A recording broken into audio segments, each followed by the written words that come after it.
What's up, YouTubers? We're in the shop today again. Uh, Want to share a little story where I spend the money on things I didn't have to replace.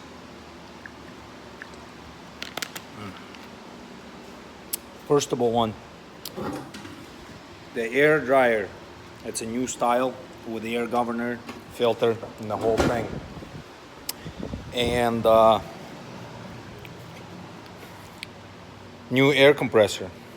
The freeze plug has a little bit of cooling leak, but that's brand new air compressor. The air dryer's underneath the truck up there. I'm not gonna climb. And here's my old air compressor. There's nothing wrong with it.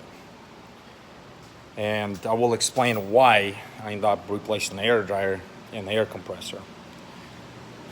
Abbreviate real fast. So when the truck was running, the air pressure goes up to 127, let's say 130 psi. The air dryer does its job, sneezes, shuts the air compressor off, and as you look at the gauge starts climbing back down, which is to go to 110. Then goes to cycles. It was acting like I have an air leak. I shut the truck off and grabbed my spray bottle, and with the soap and water, I went over from the front of the truck to the back of the truck. Could not find a single air leak. So first thing before I did anything, I was checking the fan hub. So what I did, I plugged the shop air to it, which is in this hose right here. I unplugged it. I made a jig right here. I made a jig or whatever, the fittings, to run a fan, disengage the fan with the shop air. There was no leaks there either. I sprayed water on it, nothing. With the soap, couldn't hear nothing. That's why I ended up replacing the air dryer and air compressor. There's nothing wrong with this thing either. And I will explain why I'm saying there's nothing wrong with it. So I put this thing in first, was doing the same thing. I disassembled the air compressor on the top. I think they call it turbo valve or whatever, what actuates and activate and deactivate the air compressor. I said, you know what, piss on it, I wouldn't buy a brand new air compressor. I was still doing the same thing. I don't know what clicked into me to my head. I says, well, the shop air is 160 psi, 150. You're not only getting 130. If you shut the truck off, nothing leaks. Only one thing demands the air when it's truck running is a front fan hub. That's the only thing draws air, disengage the fan hub.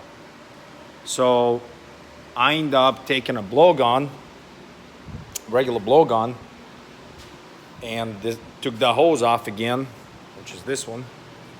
On all the trucks they're different. This is the fan solenoid, and I start putting little air at a time instead of pushing 150 in it. Guess what? There was a fan hub leaking. The weirdest thing about it, it did not leak if you give it too much pressure. It's only would leak between 135, 140 to 110. That's when the leak. And leak was occurring right up here in the seam. This is friction material, friction plate, friction material, and that's what they assemble. There's a little gasket up here. I don't know how is that possible, but when you give too much air, it won't leak at all. It would be tight, it won't leak. You start turning the pressure down, it started leaking. So air compressor $600, air dryers $500, fan hub it was almost $700, and new air compressor, new air dryer, because the fan hub was bad. So if I would just replace the fan hub, didn't have to replace the air compressor and the air dryer.